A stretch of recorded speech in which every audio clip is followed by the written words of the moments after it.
They chose the longest table in the restaurant, the one carved from dark wood and polished until it reflected power back at itself. It sat beneath a chandelier that glittered like frozen ambition. This was not a dinner, it was a declaration. The founder's dinner. Their dinner. I sat at the far end, where conversation faded before it reached me. That, too, was intentional. My husband's family filled the room with laughter that sounded practiced, rehearsed over generations of entitlement. Men in tailored suits leaned back in their chairs, women with perfect smiles tilted their heads just enough to show diamonds. They spoke loudly about valuations, acquisitions, and exits, never once wondering who had quietly ensured the company survived its first winter. I wore black. Simple. No jewelry. My hair pulled back neatly. I knew the uniform of invisibility well. I had worn it for years. "Let's make a toast," my husband announced, standing with his glass raised. The room hushed immediately. He loved moments like this, being seen, being admired. "To growth," he said. "To legacy. And to knowing when to move forward, alone." A few people chuckled, confused but amused. Then he turned toward me. Without ceremony, without shame, he slid a folded set of papers across the table. They stopped directly in front of my plate, brushing the edge of my napkin like an afterthought. Divorce papers. For a moment, the world narrowed to the sound of my own breathing. I felt every eye move toward me, hungry, curious, entertained. This was not a private ending. This was a performance. His mother covered her mouth in mock surprise. "Oh my," she said, though her eyes sparkled. "Isn't this bold?" Someone laughed. Then another. The sound spread, quick and careless, like a crack through glass. "At a founder's dinner?" his brother said, shaking his head. "Savage." My husband smiled as if he had just delivered a punchline. "She understands," he said casually. "We've grown apart.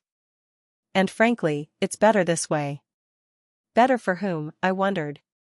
For the man who would keep the name, the company, the applause? I picked up the paper slowly. My hands did not shake.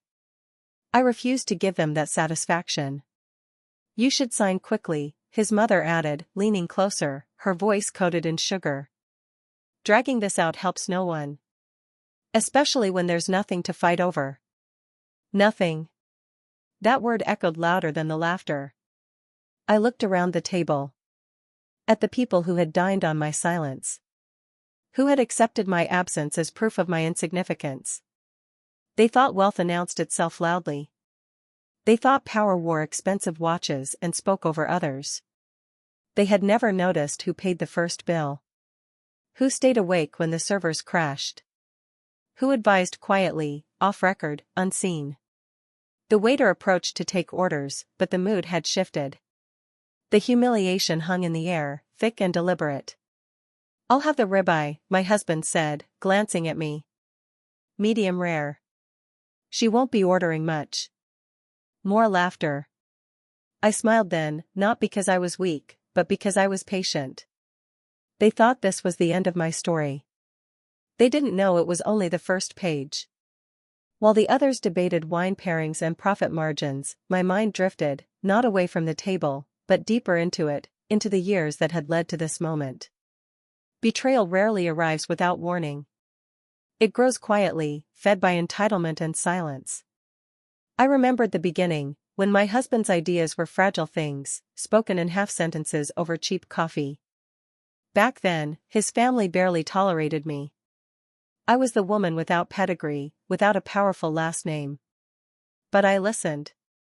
I always listened. I asked questions no one else thought to ask. I saw the cracks before the walls were even built. The first transfer I made was small, just enough to keep the lights on when an investor backed out. I told no one. Not because I was asked to stay quiet, but because I understood something they didn't yet: visibility is optional. Control is not. At the table, his brother leaned toward an investor, bragging loudly about the risk we took. I almost laughed. Risk was staying awake for 72 hours straight, rewriting systems when everything failed. Risk was signing documents that gave me no credit and all the liability, just to protect the company from collapsing before it learned how to stand. Across from me, my husband avoided my eyes. That hurt more than the papers. He knew, on some level, what I was. He just believed I would remain what I had always been, conveniently invisible. His mother tapped her glass. "You're awfully calm," she said, studying me. Most women would be devastated. Most women, perhaps, had been allowed to exist honestly. I had learned early that survival sometimes required becoming a ghost. "I've had time to process," I replied evenly. That much was true. Their laughter softened into whispers now, assessing me, trying to measure how broken I was. They thought calm meant defeated. They mistook composure for compliance. The waiter returned to refill glasses, hesitating slightly when he reached me, as if unsure whether I still belonged at the table. That hesitation stung, but it also clarified everything. This was how they saw me. Temporary. Replaceable. I watched my husband sign a receipt without reading it. He had never read the fine print. He had never asked why certain contracts required my approval before funding cleared. He trusted me to handle the invisible things, the boring things. The powerful things. "I suppose you'll move out quietly," his sister said, finally speaking. "It's easier that way. Clean. Clean." As if erasing me would disinfect their history. I folded my napkin carefully. Inside my chest, something settled, not anger, not sorrow, but certainty. I had given enough. Stayed silent long enough. Protected them even when they never protected me. They believed I was here to lose everything. What they didn't know was that I had already stepped away from their version of this world. I had built another one alongside it, quietly, deliberately, with safeguards and keys no one else knew existed. I looked down the table again, memorizing their faces, not with resentment, but with clarity. These were not gods. Just people who had confused noise with power. Soon, the bill would arrive. Soon, assumptions would collide with truth. And for the first time in years, I felt something dangerously close to peace. The shift began when the waiter approached with the leather-bound folder held carefully in both hands. He placed it at the center of the table, right beside my husband's glass, as if it naturally belonged to him. Of course he assumed it did. Everyone did. My husband glanced at the total and let out a low whistle. "Impressive," he said, then smiled toward the investors. "I'll take care of it." He reached for the folder, then paused, as if struck by a sudden thought. Slowly, deliberately, he turned his head toward me. "Actually," he said, voice light, playful, "why don't you handle your portion? It's only fair." The room leaned in. This was no longer about money. It was about hierarchy. About watching me be reminded of my place. His mother laughed first. "Oh, don't tease her," she said. "She's had enough surprises for one night." I met my husband's eyes. For the first time, I saw uncertainty flicker there, brief, dismissible, but real. He was searching my face for something familiar. Tears. Shame. Compliance. He found none. "I'll handle the entire bill," I said. The laughter came fast and loud, a wave of disbelief crashing over the table. Someone muttered, "Is she serious?" Another snorted into his drink. The waiter hesitated, glancing between us. "Madam, the total is considerable." "I know," I replied calmly. I reached into my clutch. The room stilled, not because they sensed what was coming, but because confidence, when it is absolute, carries weight. My fingers closed around something cool and solid. When I placed it on the tray, it made no sound. It didn't need to. The onyx key sat there, black as midnight, unmarked, unadorned. The waiter froze. His breath caught audibly. His hand began to shake as if the object had suddenly become heavier. He didn't ask questions. He didn't laugh. He swallowed. "Excuse me," he whispered, already stepping back. I'll inform them immediately." He turned and walked away faster than protocol allowed. "What was that?" my husband asked, frowning now. No one answered. A silence spread across the table, thick and uncomfortable. Conversations at nearby tables faded as attention subtly shifted. The laughter had died, not dramatically, but completely, like a switch flipped off. "That was strange," his brother said, forcing a chuckle that landed flat. I folded my hands in my lap, my heart steady. Years of preparation had led to this single gesture. A key meant for doors that never announced themselves. Within moments, the restaurant manager appeared, his posture rigid, his expression respectful in a way I had not been given all evening. "Mrs. Hale," he said quietly, nodding toward me. "Thank you for your patience." My husband stood abruptly. "There's some mistake," he said. "My wife, ex-wife, doesn't." The manager raised a hand gently.